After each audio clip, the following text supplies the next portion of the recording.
คือตายซะ มันพับ พี่น้องมาเบิ่งกับป้อมโลงพี่น้องมาเบิ่งกับป้อมการตัวใหญ่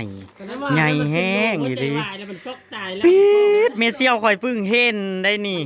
ว้าวก็ว้าว บ่แม่ มันคือตัวใหญ่แท้ ตัวแม่ได้เท่านี้ แม่บ่ เจ้าตัวเมีย ผู้มันหักตัวน้อย อุ้ยเป็นตาย่านแต่บ่อยากกินเด้อเว้าก็เว้า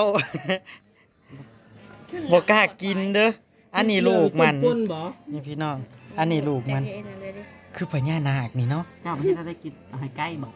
แล้วเขาผู้คน ที่จะปั่นกันบ่ที่จะต้มป่นจะปั่นกัน ได้ในป่าใดฮะได้ในป่าใด